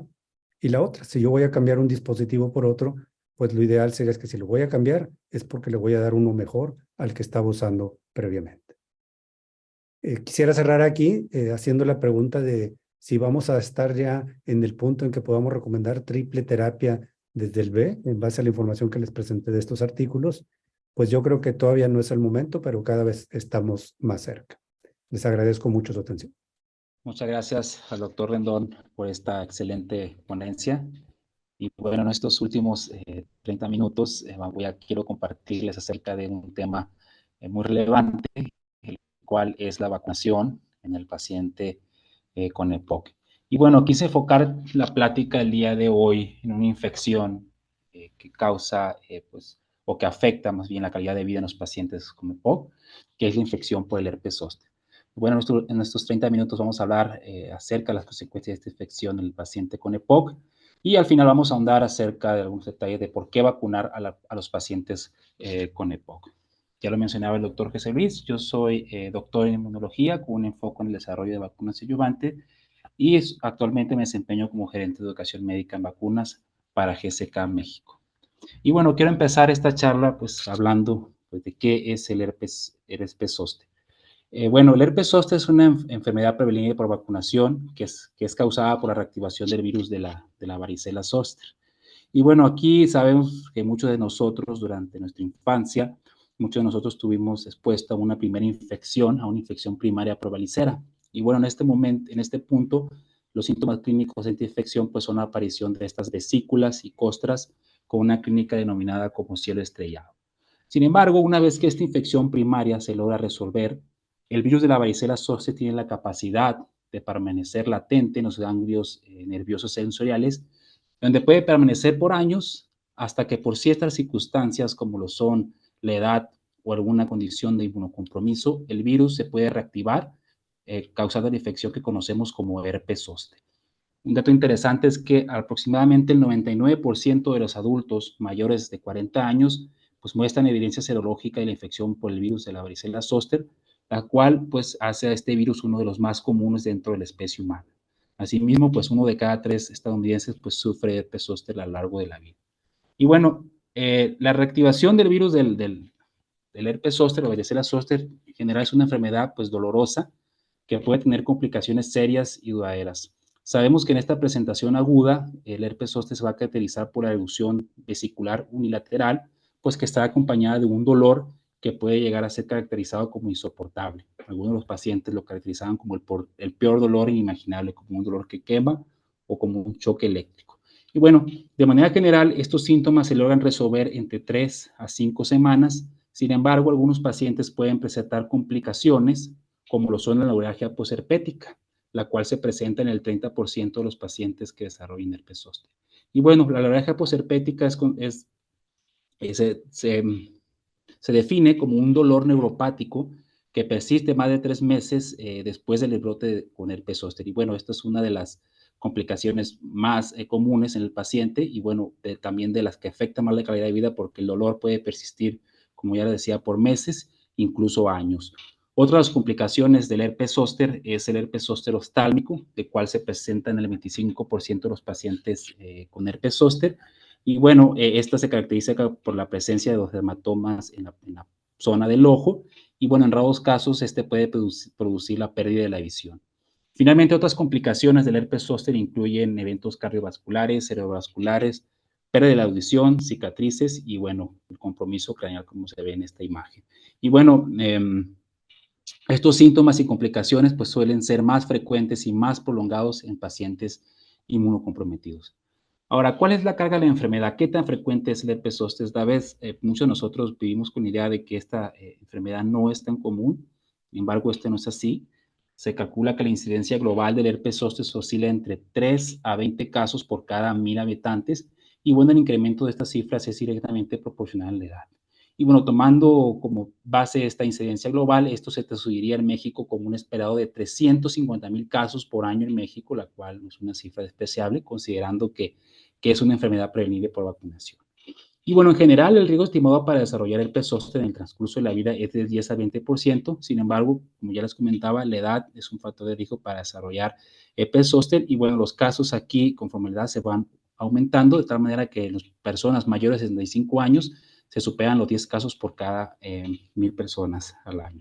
Y bueno, un dato interesante, como ya les comentaba, es la seroprevalencia del virus, ya que en México se calcula que aproximadamente el 85% de la población tiene seroprevalencia de este virus, lo cual significa pues que es una población susceptible a desarrollar herpes zóster. Y bueno, eso también nos indica que hay una alta transmisión en la población mexicana de este virus. Como pueden ver aquí en la gráfica, la mayor seroprevalencia del virus se presentó en adultos mayores y adolescentes en comparación con los niños. Y bueno, estos datos epidemiológicos pues respaldan el hecho de que pues, la vacunación contra el herpes zóster y la vacunación contra la varicela pueden prevenir, pueden servir como una solución eficaz para reducir la transmisión de este virus en la población mexicana. Ahora, ¿cuál es el impacto del herpes zóster? Bueno, sabemos que el herpes zóster pues impacta tanto calidad de vida como en los costos de la enfermedad. De entrada sabemos que hay costos asociados a la enfermedad, tanto costos directos que implican pues la asistencia a los diferentes centros hospitalarios, también el pago de los diferentes medicamentos para tratar la enfermedad y también existen costos indirectos ya que pues la mayoría de las personas afectadas por este virus pues tienen una pérdida en la productividad.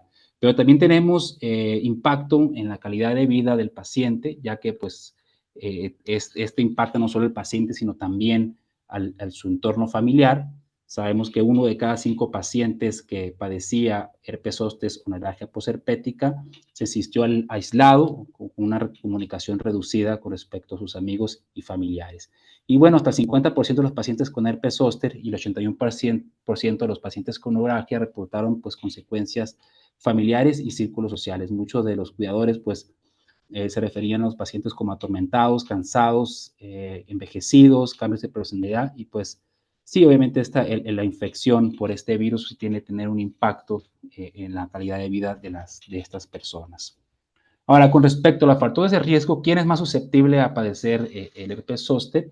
Y bueno, aquí los pacientes inmunocomprometidos, ya sea por alguna enfermedad o por algún tratamiento, son los más susceptibles a desarrollar esta enfermedad, así como las personas mayores de 50 años. Y bueno, esto está relacionado con la disminución de la inmunidad celular, como lo describe esta gráfica. Sabemos que una infección primaria por el herpes zóster, nuestro sistema inmunológico es capaz de desarrollar una inmunidad celular en contra del virus. Y bueno, esta inmunidad celular puede persistir a lo largo de nuestra vida, llegando incluso a tener reforzamientos periódicos por la reactivación silenciosa de este virus.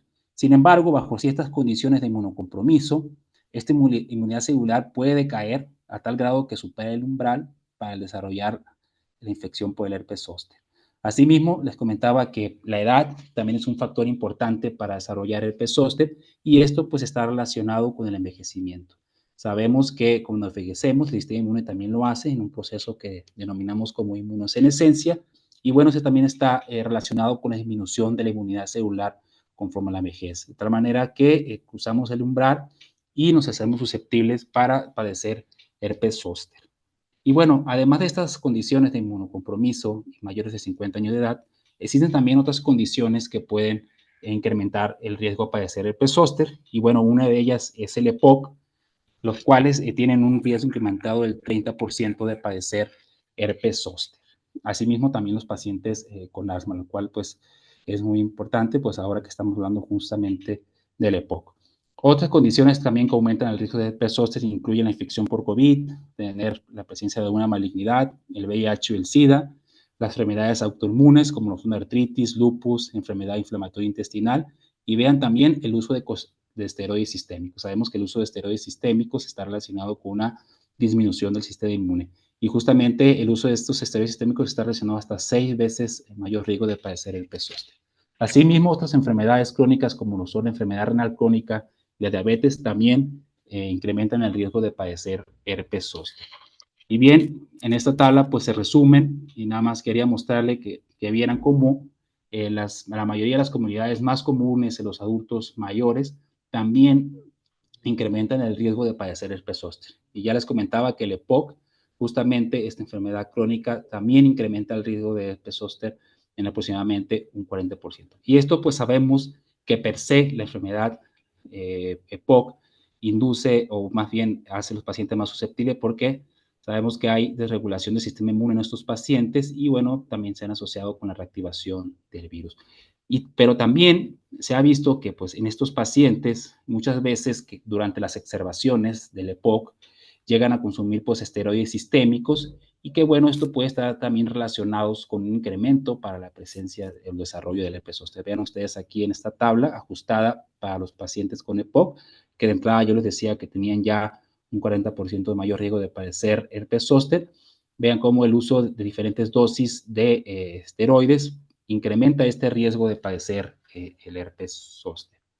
Y bueno, otra complicación que puede ocurrir en estos pacientes con EPOC y herpes zóster es que también son más susceptibles o tienen mayor riesgo a padecer la neuralgia posherpética. En el caso de los pacientes con EPOC, este riesgo es del 53%, y en el caso de los pacientes con asma, este es del 21%. Y bueno, otro dato también importante del impacto del herpes zóster en los pacientes con EPOC es que este puede llegar a producir un descontrol o una exacerbación del EPOC. Como pueden ver en esta encuesta de aproximadamente 735 adultos, de los cuales 192 tenían antecedentes de herpes zóster. Vean ustedes el porcentaje de estos pacientes que acudió a atención médica, aproximadamente 98%, de los cuales 11% de estos pacientes con EPOC y herpes zóster requirieron hospitalización, 75% recibieron manejo médico y vean como un 25% también se incrementaron los síntomas del EPOC y en un 12% hubo una exacerbación de los síntomas del EPOC. Es por eso también la importancia de vacunar a estos pacientes en contra de esta infección, como lo es el herpes zóster. Y bueno, afortunadamente se encuentran con estrategias vacunales y es por eso que el día de hoy voy a hablar brevemente acerca del perfil clínico de la vacuna recombinante contra herpes zóster, Shingrix. Y bueno, esta vacuna fue evaluada detalladamente en 2 estudios clínicos extensos, el cual es el SOE 50 y el SOE 70, en el cual se evaluó la eficacia y seguridad de la vacuna recombinante contra herpes zóster en personas mayores de 50 años y 70 años, así como la eficacia de esta vacuna para prevenir la neuralgia posherpética. Ambos estudios reclutaron aproximadamente 30,000 pacientes y bueno, afortunadamente se incluyeron pacientes mexicanos, tanto en el estudio SOE 50 como el SOE 70, incluyendo 1,590 pacientes en el SOE 50 y 1,320 pacientes en el SOE 70, por lo cual contamos con datos de población mexicana de esta vacuna. Y bueno, los resultados de eficacia de esta vacuna fueron sin precedentes. Como pueden ver aquí en el estudio SOE 50, en el grupo etario de 50 años, la eficacia de la vacuna contra el herpes zóster resultó en un 97.2%, Y en los análisis agrupados, tanto del estudio SOI 50 como SOI 70, podemos ver que la eficacia de la vacuna en el grupo etario de 70 años fue el 91%, y la eficacia en el grupo etario de 80 años fue también del 91.4%, lo cual también representa un beneficio muy bueno para esta población. Además de la eficacia contra el herpes zóster, la vacunación con Shingrix también redujo el riesgo de la anorexia posherpética y otras complicaciones.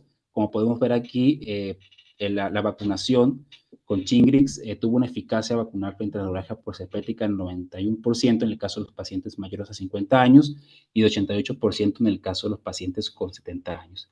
Asimismo, también la vacunación redujo las complicaciones asociadas al herpes zóster con una eficacia de 93% en el caso de los pacientes mayores de 50 años y del 91% en el caso de los pacientes con 70 años. Y bueno, cabe resaltar que pues, no se identificaron casos de neuralgia posherpética en los sujetos de 50 a 69 años en el grupo vacunado con Shingrix, lo cual nos habla de la alta eficacia de esta vacuna. Y bueno, ya también en un análisis también de subgrupos, un análisis post-hoc, en el cual se analizó la eficacia de la vacuna en diferentes afecciones médicas. Ven ustedes cómo la eficacia se mantiene arriba del 85% en diferentes afecciones médicas como lo son la hipertensión, artritis, dislipidemias, diabetes y también incluyendo asma y las enfermedades respiratorias, en donde aquí la eficacia de la vacuna mostró ser el 88% en el caso del asma y del 84.5% en el caso de las enfermedades respiratorias. Y bueno, con respecto al perfil de seguridad, bueno, la vacuna Shingrix resultó con un perfil de seguridad aceptable, ya que pues el número de eventos adversos graves y muertes, así como los eventos inmunomediados, fueron similares tanto en el grupo vacunado como en el placebo. Hablando ya específicamente de los eventos locales suscitados por la vacunación con Shingrix, bueno, pues tenemos que los eventos adversos más comunes locales presentados pues tienen que ver como con todas las vacunas, como lo es el dolor, el eritema y la hinchazón, dando un total acumulado de cualquiera de estos eventos de 81% en el caso del estudio SOI 50 y 74% de los pacientes en el estudio SOI 70. Asimismo, los eventos adversos de grado 3 fueron un porcentaje muy menor, siendo de aproximadamente 10%. Cabe resaltar que la mayoría de todos estos eventos adversos fueron autolimitados, resolviéndose en no más de 3 días en el caso de los de cualquier grado y 2 a 1 día en el caso de los eventos de grado 3. Asimismo, con respecto a los eventos sistémicos suscitados tras la inyección con Shingrix, pues bueno, resaltar que fueron los eventos adversos característicos ya conocidos por la vacunación, como lo pueden ser la fatiga, la fiebre, la cefalea, la mialgia y escalofríos, los cuales en general se presentaron en un 66% de la población en el SOI 50 y un 53% en la población del SOI 70. Asimismo, mencionar que pues la duración de estos eventos adversos de cualquier tipo pues tuvo una duración no más de 2 días. Y bueno, también los eventos adversos de grado 3 de tipo sistémico, también mencionar que fueron muy pocos, aproximadamente el 10%, y bueno, también estos no tuvieron una duración de más de 2 días. Ahora, vamos a hablar ahorita acerca de la composición de Shingrix. Shingrix es una vacuna recombinante de subunidades. Está compuesta por la glicoproteína E, la cual es el antígeno de esta vacuna. Y bueno, la glicoproteína E representa el antígeno más abundante del virus de la varicela zóster. Y también es altamente inmunogénica, lo cual quiere decir que es la diana de numerosas respuestas humorales y celulares. Asimismo, esta vacuna contiene el sistema adyuvante AS01, el cual consiste del monofosforilípido A, el cual es un LPS detoxificado de Salmonella y Minnesota, el cual induce tanto inmunidad celular como humoral a través de la activación del TLR4, a través de la activación de la inmunidad innata. Asimismo, contiene la fracción 21 de la planta quillaja saponaria, la cual es una saponina natural purificada que se ha visto que tiene potencia, que potencia las respuestas de linfocitos TCD4. Y bueno, estos dos componentes están incorporados en el liposoma, el cual asegura esta correcta liberación de estos ayudantes a las células presentadoras endémicas. Y bueno, básicamente es la composición de la vacuna. Bueno, acerca del mecanismo de acción de esta vacuna, Shingrix es una vacuna que se administra de vía intramuscular en el músculo deltoides. Y bueno, una vez allí en el músculo, la función del ayudante va a ser justamente activar respuesta inmune innata, lo cual va a conllevar al reclutamiento de diferentes células, como son las células dendríticas, macrófagos y neutrófilos, los cuales van a ser los encargados de llevar esta glicoproteína E, este antígeno, al ganglio linfático más cercano, que es donde se van a montar tanto las respuestas inmunes humorales como celulares. Y bueno, sabemos que el uso de ayudantes potencia las respuestas inmunes, como podemos ver aquí en esta gráfica. Esa activación temprana y transitoria de la respuesta inmune innata va a hacer que tengamos una respuesta rápida, más potente y duradera en contra de los antígenos utilizados. Es por eso que este sistema ayudante potencia de esta manera las respuestas inmunes en contra de los antígenos. Y bueno, la indicación de Shingrix, ya les comentaba, está indicada para adultos a partir de los 50 años de edad y a partir de los 18 años de edad en la población con riesgo incrementado de herpes zóster. Ahora, ¿cómo se administra Shingrix? Bueno, Shingrix se administra en 2 dosis y bueno, aquí podemos usar 2 esquemas. Por un lado, tenemos la pauta llamado flexible, en la cual la primera dosis la vamos a recibir el día 1 y la segunda dosis la vamos a recibir entre 2 y 6 meses después de haber recibido la primera dosis. Y bueno, si algún paciente no llegara a completar esta segunda dosis dentro del intervalo de tiempo establecido, lo único que tenemos que hacer es completar el esquema. Esto quiere decir, si el paciente, por ejemplo, llegara al mes 9, lo único que tenemos que hacer es completar el esquema con la segunda dosis y no reiniciar el esquema. Otro pauta de dosis que tenemos es la pauta acelerada, el cual se usa bajo ciertas circunstancias en sujetos mayores de 18 años o con riesgo incrementado de padecer herpes zóster, por ejemplo, pacientes con VIH o, por ejemplo, pacientes con alguna neoplasia hematológica. Y bueno, aquí se utiliza el esquema de la pauta acelerada, en el cual la primera dosis la estaremos recibiendo el día 1 y la segunda dosis entre el primer mes o segundo mes después de haber recibido la primera dosis. Ahora, ¿cuáles son las recomendaciones específicas de Shingrix en EPOC? Existen ya varios países que recomiendan específicamente la vacunación de Shingrix en las personas con EPOC, como lo son las guías americanas de la CDC, algunas guías alemanas también, canadienses, y en el Ministerio de Salud también de Italia, así como la Oficina Federal de Suiza, recomiendan la vacunación para pacientes mayores de 50 años y para aquellas pacientes con riesgo incrementado, como lo son los pacientes por EPOC.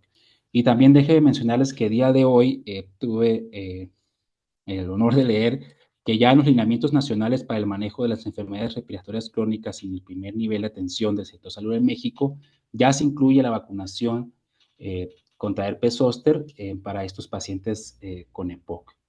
Y bueno, finalmente, ¿qué nos dicen las guías, en este caso la GOL, con respecto a la vacunación del paciente con EPOC? Bueno, en este sentido, las guías nos recomiendan que el paciente con EPOC debe ser vacunado contra influenza, COVID-19, neumococo, tétanos, difteria, pertusis, así como herpes zóster. Y bueno, hablando justamente de la coadministración de estas vacunas en el paciente con EPOC, déjenme comentarles que actualmente la coadministración de otras vacunas para adultos pues brinda oportunidades adicionales para vacunarse con Shingrix. Nuevamente tenemos la idea de que pues 2 vacunas no pueden ser coadministradas, sin embargo este no es así. Tenemos estudios en el cual Shingrix ha sido coadministrado con otras vacunas, como lo son la vacuna contra la influenza, neumococo, tétanos, difteria, pertusis, y bueno, en general la coadministración de estas vacunas resultó bien tolerada, no planteó ningún problema de seguridad y bueno, no se observó ninguna interferencia inmunológica entre estas vacunas. Esto quiere decir que se montaron las respuestas específicas contra los antígenos utilizados. Nada más una recomendación aquí sería que en caso de que se llegaran a administrar 2 vacunas al mismo tiempo, aquí la recomendación es que en el caso de la vacuna contra el herpes zóster Shingrix se ponga en el brazo no dominante y en el otro brazo, por ejemplo, la vacuna contra la influenza. En el caso de que no se pudiera, que se pudiera aplicar las vacunas en una en cada brazo, pues solamente también si se van a aplicar las 2 en el mismo brazo, conservar la distancia de seguridad, que son de 3 centímetros entre cada vacuna, y esto pues más que nada para observar en caso de que lleve a ocurrir algún evento adverso, saber identificar qué vacuna es la que lo está ocasionando. Y bueno, finalmente informar, darles a conocer alguna información de seguridad importante. Actualmente no hay datos sobre el uso de Shingrix en mujeres embarazadas y bueno, no se ha estudiado los efectos en los lactantes, la administración de Shingrix a sus madres. Asimismo, no hay ninguna contraindicación actualmente para la vacuna, solamente que pues, tengan alguna hipersensibilidad a los principios activos o a cualquier componente de la vacuna. Y bueno, de mi parte sería todo. Les invitamos a reportar cualquier evento adverso a nuestros canales de farmacovigilancia. Y bueno, cedo la palabra al doctor José Luis Sandoval. Muchas gracias. Muchas gracias, doctor, por esta excelente plática y tenemos para los últimos 34 minutos varias preguntas de la audiencia para los tres conferencistas. Vamos a hacerlos así un poquito de forma itinerante. A ver, empezamos con la doctora Lía. ¿Qué características debe de tener el tomógrafo para hacer la mejor valoración de un paciente con EPOC? Sí, doctor. Mire, en realidad lo que se requiere es que sea un tomógrafo multicorte, es decir, lo ideal sería que sea de 64 cortes en adelante, pero creo que lo más importante es que estos equipos, independientemente de los cortes, pues de 64 en adelante, ese software que es específico para el análisis del pulmón tiene un nombre diferente para cada compañía. Entonces, esos software no vienen por default cuando compras un tomógrafo. Eso se tiene que pedir específicamente. Cuestan aparte, pues. Entonces, por ejemplo, si estás en un hospital de ortopedia, pues el tomógrafo que tengan, pues no va a venir con ese software. Entonces, lo primero que habría que investigar es si tienen la capacidad o la posibilidad de adquirir ese software que corresponda al tomógrafo que tienen, ¿no? Porque no lo traen de default o no te lo venden así, pues. De hecho, Entonces, perdón, hablando de sí. software, ajá, Ajá. ¿cuál es el mejor software? El que puedas conseguir, ¿no? El que puedas tener. Es una combinación de que tengas la posibilidad o el acceso a manipular la adquisición del tomógrafo, es decir, que tú puedas tener esa comunicación con el radiólogo o con el técnico de yo, mira, yo quiero mi estudio así, con esas características y porque lo voy a procesar en este software, ¿no? ¿Cuál es el mejor? El que tengas. Y si no puedes tener uno y vas a usar el que es gratuito, pues asegurarte que los estudios sean de una buena calidad. También le mandan muchas felicitaciones, doctora. Y otra pregunta es, me imagino que ha de ser de algún lugar donde no hay mucha espirometría. Dice, ¿puede usted hacer diagnóstico solo con la tomografía sin necesidad de espirometría? No, me gustaría decir que sí porque soy radióloga, pero no, o sea, el diagnóstico es por espirometría. Aún no tenemos la capacidad de decir que es por tomografía. Creo que hay muchas implicaciones también económicas, ¿no? Es tener la posibilidad de hacerle tomografía a todos los pacientes. No se compara para nada en la accesibilidad en cuanto a costos y facilidad de hacer que tiene una espiro, ¿no? Entonces, es un método auxiliar en el diagnóstico, en el seguimiento, en determinar qué tipo de EPOC hay en ese paciente, si predomina enfermedad de la vía aérea, pero no diría que es de forma inicial el que se tenga que abordar un paciente así. Y de hecho es más o menos enfocado a lo mismo. Dice, ¿se puede medir el volumen residual funcional en la tomografía? Sí, sí se puede. No son análisis que sean tan automatizados como es el mapa de densidades que les mostré para poner todos esos colores que te identifica cuál es enfisema, cuál es atrapamiento. Bueno, pues literal, tú determinas qué unidades o qué densidades quieres medir y te lo arroja automáticamente, pero en cuestión de sacar volúmenes, sí tienes que hacer ciertas fórmulas, identificar valores previos funcionales, pero sí se podría obtener ese parámetro, el átomo. Ok, dejamos pendiente tantito las cuestiones de imagen y vamos con el doctor Adrián Rendón. Pregunta alguien, ya le di triple terapia y no funciona, ¿qué sigue? Por lo pronto, más triple terapia. Verificar que las comorbilidades del paciente, o sea, si no está respondiendo, que estén siendo manejadas, asegurarnos que el dispositivo lo use de manera correcta. Si sigue fumando, pues nunca le va a funcionar ninguna otra cosa. Realmente de las opciones terapéuticas que tenemos disponibles ahorita, acitromicina o roflumilast como una etapa siguiente, es para una minoría de pacientes muy seleccionados. Otra pregunta es, después del egreso de un paciente con EPOC, ¿a cuánto tiempo se le inicia la triple terapia? Al momento que se dé de alta, ahí debe salir con triple terapia. Si estamos hablando de prevención, ¿alguien puede usar esteroides para prevenir una exacerbación? Como monoterapia, los esteroides no están recomendados en EPOC. Ahorita la recomendación oficial, el estándar of care es dar la triple terapia en el paciente que ya es exacerbador. Pero con la información nueva que está saliendo, probablemente podamos iniciarla aún en pacientes que no reúnen la definición actual de exacerbador. Otra pregunta que hay, Adrián, es ¿dónde conseguir el habilitador InCheck Dial G16 como entrenador a pacientes? ¿Hay algún lugar donde se puedan conseguir? Yo sé que alguna gente lo ha conseguido en línea, no sé qué experiencias tienes.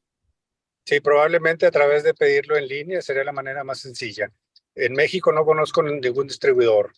El que yo tengo me lo regalaron en un congreso en Estados Unidos, pero no sé dónde conseguirlo acá en México. Lo Sí, tengo, pero no lo uso. de hecho he oído lo mismo de algunos colegas que se los dieron en algún congreso. Esperemos que ahora en el Congreso de Puebla tengamos a los distribuidores ahí más fácil para la difusión de esto, ¿no? Te dejamos viajar un ratito y pasamos con el doctor Gustavo Aldapa. Hola, doctor. Gracias, encantado. Ajá. Doctor Aldapa, hay varias preguntas, hay varios gente Sí, interesada en el tema. ¿Puede existir herpes zóster sin vesículas? sí, claro que sí. De hecho, como les comentaba, pueden haber reactivaciones de este zóster silenciosas. Algunas de ellas, pues generalmente no nos vamos a percatar porque son pues síntomas en la fase prodrómica que luego suelen confundirse. Por ejemplo, puede prestar cefalea, dolor de cabeza. Y bueno, aquí la aparición de vesículas puede no ocurrir. Digamos, puede ser como una reactivación silenciosa del virus. La otra pregunta es, ¿se puede vacunar ya lo comentó, pero bueno, hay interés, ¿se puede vacunar en enfermedad activa? Realmente se recomienda por la CDC que no se vacune enfermedad activa y esto pues, por la exacerbación de los síntomas que pueda haber, pero en general ninguna enfermedad activa, llámese igual EPOC, artritis reumatoide, enfermedad inflamatoria intestinal, se recomienda no vacunar cuando la enfermedad está activa. Otra pregunta, ¿cuánto tiempo después del cuadro activo se puede aplicar? Bueno, aquí la respuesta rápida sería inmediatamente después de que ha desaparecido la última costra. Bueno, pues, hablando ya teóricamente, pues una vez que el cuadro clínico haya aparecido, en este caso la desaparición de las costras, se puede vacunar inmediatamente al paciente. Esto, pues, si suponemos que dura de 3 a 5 semanas el cuadro, yo diría, pues a la sexta, séptima semana ya podríamos estar vacunando al paciente, una vez con el cuadro resuelto. Otra pregunta es, en pacientes arriba de 80 años, ¿cómo es la indicación? Bueno, en este caso, en estos pacientes que tienen riesgo incrementado por la edad, se recomienda el esquema de la pauta flexible, el cual pues involucra la primera dosis día 1 y la segunda dosis entre los 2 y 6 meses. En caso de que este paciente pues llegue a presentar alguna condición de inmunocompromiso por alguna otra comorbilidad, por alguna otra enfermedad, sí sería recomendable utilizar un esquema de pauta acelerada. Pero aquí básicamente la recomendación en este paciente sería pues dependiendo de su condición y su estado de inmunocompromiso. Comentan si está en el Programa Nacional de Vacunación. Actualmente estamos en proceso, la vacuna ya se encuentra en el medio privado, pero próximamente esperemos que ya también la podamos encontrar en el Esquema Nacional de Vacunación. ¿Se puede combinar con Vacmune? Actualmente los estudios que tenemos de coadministración son con la vacuna contra neumococo, bueno, también tenemos contra la vacuna de influenza, pero en general no plantearía ningún problema en la inoculación con otro tipo de vacunas, por lo cual pues sí se podría administrar con otras vacunas, nada más tomando las consideraciones que ya les mencioné. Otra pregunta es, si un paciente está con quimio y radioterapia activa, ¿se le puede aplicar?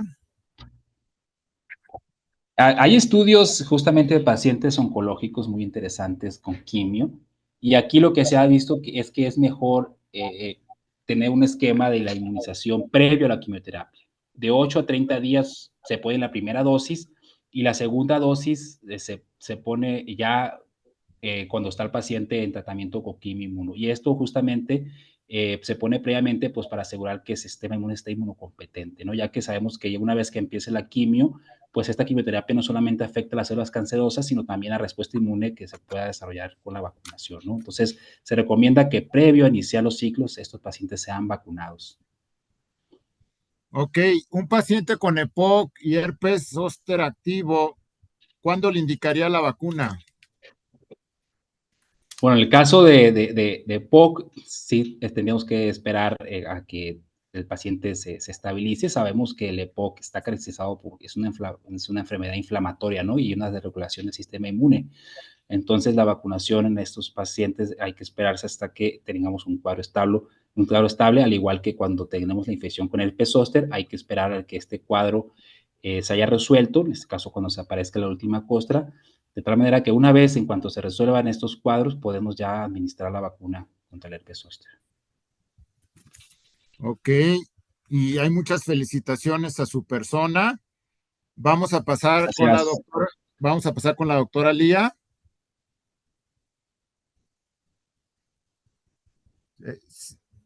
Doctora Lía, si Sí. el paciente no tolera la fase inspiratoria, ¿con qué nos quedamos? Dicen, ¿con la pura expiratoria? No, estas evaluaciones tienen que ser con las dos fases. No puedes hacer como una evaluación integral solo con una fase. Pero actualmente los equipos que son multicorte o de última generación no requieren mucho tiempo para estas evaluaciones. O sea, un barrido en una fase inspiratoria dura, no sé, 5 segundos, 3 segundos. Entonces, creo que los pacientes que no lo toleran sí tienen una enfermedad muy avanzada. Entonces, ya no estaremos hablando de evaluar qué grado de enfisema tienen, ¿no? Sino a lo mejor una exacerbación. O sea, yo creo que sí se pueden realizar incluso en pacientes con una restricción importante, ¿no? Otra pregunta es, ¿cree que la tomografía dirija el tratamiento? No, no, doctor, no tengo todavía el fundamento para sustituir a las pruebas de función respiratoria, pero sí creo que evidencia muchas áreas de oportunidad en el diagnóstico. Es decir, está demostrado que en pacientes con espirometrías o con pruebas de función pulmonar negativas, vamos a decirle así, el análisis tomográfico puede demostrar hallazgos de afectación de la vía aérea que tarde o temprano van a desencadenar en EPOC, ¿no? O hasta en enfisema, y en ese momento poder incidir en el tratamiento. Entonces, que lo vaya a dirigir, no, pero en pacientes seleccionados o a lo mejor con una pobre respuesta, no sé, o que tengan síntomas y pruebas pulmonares funcionales que no concuerdan, entonces es donde el análisis tomográfico podría tomar más relevancia. Bueno, sé que es de imagen, pero bueno, alguien la dirige a usted. Dice, ¿y la utilidad de la broncoscopía? No sé si lo dice por imagen, ya ve que la tomografía algún tiempo se usa la fibrobroncoscopía virtual. Yo creo que a lo mejor se refiere a eso. El mapa de la vía aérea que les mostré es como una, no como tal una navegación virtual, porque no lo estoy viendo por dentro se puede hacer, por supuesto, pero el mapa del estudio de la vía aérea con este tipo de software está enfocado a evaluar el grosor de la pared, el volumen, el área interna, por así decirlo, la luz de la pared y por qué no hacer broncoscopía virtual, pero el análisis va más enfocado a determinar el grosor de la pared y hacer la relación con la afectación inflamatoria, ¿no? Y con la enfermedad de la vía aérea. Alguien que dice, si no tengo el super TAC que usted dice, el gamagrama pulmonar perfusorio, ¿me sirve? Bueno, hay que recordar que el gamagrama perfusorio pues evalúa de acuerdo a lo que le den al paciente, pues la difusión del gas, ¿me explico? Entonces creo que son parámetros que podrían en algún punto transpolarse, pero la gamografía y la tomografía no tienen nada que ver. Sin embargo, hay otros estudios que, bueno, sí me estoy yendo un poco más lejos, porque si estamos lejos de la tomografía, pues métodos de imagen como el PET o la resonancia magnética que se utilizan también para el estudio funcional de estos pacientes con enfermedades como el EPOC, con gases hiperpolarizados o con radiofármacos que se administran en el PET-CT, pues van más enfocados a la distribución de los gases, del oxígeno, y te aportan información más funcional que a lo mejor la tomografía, ¿no? Es lo que podría ser más comparativo a la gamografía. Ok, refieren qué importancia tiene el porcentaje de enfisema según diagnóstico de POC, COPD Genex 2019. ¿Qué importancia tiene el volumen Ajá, el del EPOC, porcentaje de perdón? enfisema. Sí, Ah, del enfisema. El volumen del enfisema es importante para poder protocolizar o poder clasificar a ese paciente que estamos estudiando si es un fenotipo efisematoso o es un fenotipo de enfermedad de la vía aérea. Y pues en base a la manifestación radiológica, por así decirlo, o a este biomarcador, pues poder incidir en el tratamiento. ok, dejamos poquito pendiente a la doctora Lía y pasamos con el doctor Adrián Rendón, que creo que ya va llegando a Saltillo, ¿ah, doctor? Adrián, preguntan qué tanto rige la eosinofilia para el uso de la triple terapia. ¿Audio? Creo que estás en mute, Adrián. ¿Audio? ¿Me escuchan? Sí, y ahora sí. Sí, sí, la cuenta de eosinófilos periféricos es uno de los criterios que se utilizan como biomarcador para decidir el inicio de esteroides. Aquí en lo que no nos hemos puesto de acuerdo es probablemente en el número. Históricamente, años atrás, una década atrás, no usábamos los eosinófilos para decidir si un paciente recibía esteroides o no. Solo hasta recientemente hemos empezado a considerarlo y el número mágico que se ha utilizado son 300 en sangre periférica. Pero hay una zona gris entre 100 y 300 en que pudiera utilizarse. Donde seguramente no hay ningún beneficio es cuando tiene menos de 100 eosinófilos. Yo desde mi punto de vista sugeriría que con 100 hay evidencia que dice que lo podemos usar y puede ser de ayuda para los pacientes. Y otro punto importante es que tradicionalmente lo recomendamos en el paciente exacerbador, pero recordemos que los esteroides inhalados también sirven para mejorar la función pulmonar. Entonces, en un paciente que esté con doble terapia y que no sea un exacerbador, es una opción que se pudiera explorar para mejorarle la función pulmonar. Ok. La otra es qué tanto sirve el inspirómetro incentivo para indicar o no una terapia triple. No, realmente el espirómetro incentivo, la principal utilidad es en el manejo del paciente que no maneja bien sus secreciones. Pero para hacer ejercicio en EPOC es un programa de rehabilitación, actividad física diaria, más que utilizar un espirómetro incentivo. Como prevención de exacerbaciones, ¿cuánto es la utilidad de la cirugía de reducción de volumen? Bueno, la cirugía de reducción de volumen es algo que requiere un centro especializado, cirujano especializado, una evaluación muy detallada de los pacientes. Los estudios de imagen pueden ayudar mucho a hacer la selección de los pacientes. Y la principal utilidad es descomprimir el pulmón comprimido por bulas enfisematosas o pulmón hiperinflado. Eso lo que más mejora es la función pulmonar de los pacientes.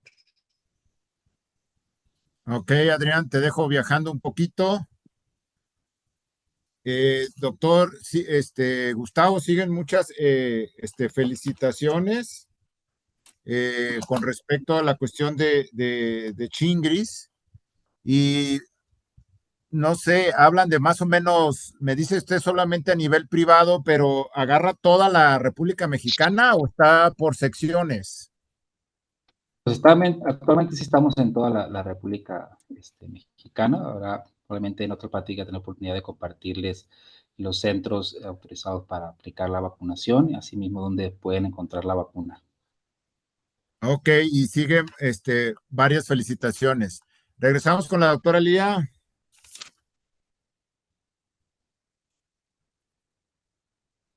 Doctora Lía, utilidad en imagen de la resonancia. Sí, les mencionaba que ya se está usando, desafortunadamente no puedo decir que en México sea un estudio accesible. Se realizan estudios que son consecuencias ultra cortas. ¿Qué desventajas tiene? Obviamente la poca accesibilidad porque se tienen que administrar gases hiperpolarizados, obviamente con software específicos para la evaluación de la distribución de estos gases en el pulmón. Bueno, no es tan accesible y digamos, definición espacial en comparación a la tomografía es menor. Sin embargo, estos estudios funcionales pulmonares se iniciaron con resonancias magnéticas, ¿no? En el que se podía evaluar mejor esta parte funcional de la distribución de los gases. Ok, otra pregunta es la utilidad del ultrasonido pulmonar. Eh, el ultrasonido pulmonar yo lo utilizaría específicamente en estos pacientes para identificar algún tipo de exacerbación en pacientes que no se puedan llevar a la tomografía, pero eh, eh, acuérdense que el ultrasonido evalúa únicamente la superficie pleural y en cuanto al parénquima pulmonar, mientras esté aireado, va a evaluar, pues, por ejemplo, la aparición de engrosamientos septales, irregularidades pleurales, que no nos habla mucho de, pues, hallazgos específicos o importantes en pacientes con EPOC. El estudio ideal es la tomografía. Y hablando de tomografía, utilidad de la de baja radiación. No lo recomiendo en estos casos porque la intención de hacer estudios con baja dosis es que son pacientes que se les va a estar repitiendo este estudio anualmente o cada 6 meses. Entonces, cuando tú bajas la radiación en un estudio, bajas también la definición de las estructuras. Entonces, si lo que estamos pidiendo es, al contrario, alta resolución, mejor definición de la morfología del pulmón, pues no es ideal usar las tomografías de baja dosis para estos pacientes. Ok, Actualmente, doctor, discúlpeme, nuevamente los equipos de nueva generación ya no ofrecen tanto radiación como anteriormente, entonces sí considero que debemos de quitarnos un poquito el miedo de vamos a radiar al paciente. Actualmente ya no es así y creo que vale la pena hacer estos estudios. ok, dejamos pendiente a la doctora Lía y continuamos con nuestro viajante nocturno, doctor Adrián Rendón. Eh, la pregunta viene, Adrián, de la utilidad de la citromicina como prevención de exacerbaciones. Y la citromicina. La citromicina se ha recomendado para utilizarla como una medida de prevenir exacerbaciones. Es algo sí, que sigue siendo muy controversial. Probablemente los pacientes que más se beneficien del uso de la citromicina sean aquellos que tienen bronquiectasias. Y hay que recordar que las dosis que tradicionalmente se usaron y se recomendaron probablemente no sean las ideales por los efectos secundarios a largo plazo. Entonces, lo que estamos recomendando ahora es que se usen dosis de 250 miligramos 3 veces a la semana, lunes, miércoles y viernes, para ese tipo de pacientes. Y siempre se pueden probar y ver cómo le está yendo al paciente, si le está funcionando, seguirle y si no, pues suspenderlo. Ok, viene una pregunta que ya más o menos has comentado. ¿Qué pasa con bueno, el POC tipo A que tiene eosinofilia? ¿Iniciamos triple terapia? La eosinofilia per se no es una indicación de esteroides inhalados. Si el paciente tiene de esos raros pacientes que realmente tienen asma y tienen EPOC, pudiera ser una indicación. Si lo que tienen además es asma, obviamente está indicado el uso de esteroide inhalado. Pero en el paciente A no hay recomendaciones, no hay estudios claros de qué es lo que se debe hacer con esos pacientes. Prácticamente es un criterio de exclusión esos pacientes de los ensayos clínicos. Ok, viene una pregunta que dice, ¿en qué pacientes le darías un dispositivo con polvo? Es el paciente que puede hacer una inhalación rápida y profunda. Ese sería el primer requisito para indicar un polvo. Ok. Y la otra que ya habías comentado, pero bueno, para que quede fuerte, eosinófilos menos de 100, le doy triple terapia. Probablemente no sea el paciente ideal, eh, usando la famosa frase de off-label. Si mi paciente ya lo tengo en doble terapia y no tengo más que ofrecerle, pudiéramos hacer una prueba de ver cómo le va. Una de las cosas importantes es que una vez que recetamos esteroides inhalados, no significa que el paciente los tenga que recibir de por vida si no le están funcionando. Si les tiene efectos colaterales o no tiene el efecto que andamos buscando, se le pueden suspender. De hecho, va pegado junto. Dice, cuando haces con los entrenadores de inhaladores, ahí podrías decidir en quién darle polvo o no. Si tú escoges la sal que tu paciente requiere y tienes diferentes opciones de dispositivo para esa sal, sí puedes buscar la manera de cuál es el que usa mejor. Y ahí dependiendo de lo que tengas para medir, si lo haces de manera indirecta con la espirometría o tienes un equipo especial para medir el flujo expiratorio pico, entonces sería lo ideal. Pero en la práctica general, la minoría de los pacientes requieren que hagamos esas intervenciones. Ok, otra pregunta es, utilidad de las aerocámaras en EPOC. Pues la aerocámara no solo en EPOC, en cualquier paciente que requiera usar un inhalador de aerosol, si no puede hacer la técnica correcta, sería lo ideal, la solución ideal. Eso incrementa costo, incomodidad para los pacientes. Si van a salir, tienen que andar con el espaciador. Pero bueno, es una alternativa si ese es el medicamento que van a recibir. Otra pregunta es, a ver, dice, ¿con quién iniciarías el Reflumilas? Aunque hay que comentar que ya no es tan fácil de conseguir. Sí, y no es un medicamento que se dé de primera línea. Es el paciente que, otra vez, es una minoría de pacientes que no están respondiendo a la triple terapia, que no están respondiendo a esteroides inhalados, el patrón de bronquítico crónico principalmente. Y pues, el problema con el roflumilaz, a mí me tocó usarlo y participar en ensayos clínicos, es que los efectos secundarios son muy frecuentes y muchos de los pacientes lo abandonan por esa razón. Ok, eh, siguen las felicitaciones para el doctor Aldapa. Ya casi para finalizar, nos quedan 4 minutos. ¿Algo que quiera comentar en este último minuto, doctor Aldapa?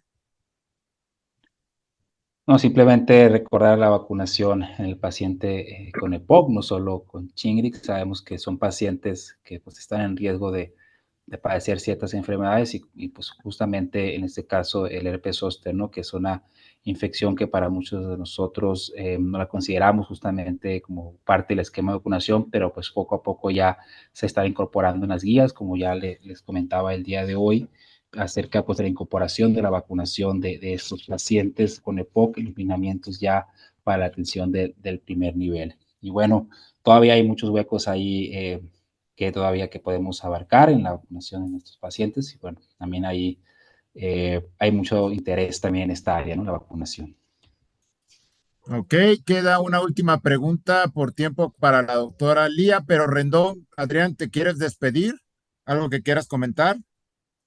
Sí, un saludo para todos los amigos nuevamente y esperemos que ya pronto van a salir las recomendaciones de GOL, a ver si no nos cambia todo lo que acabamos de decir.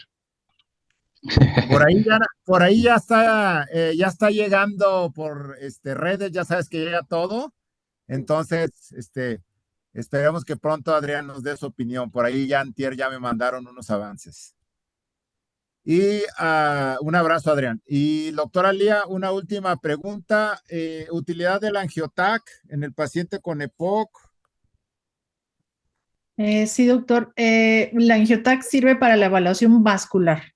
Entonces, en el sentido de si quieren evaluar alteraciones vasculares, pues solicitarán la angiotac, ¿no?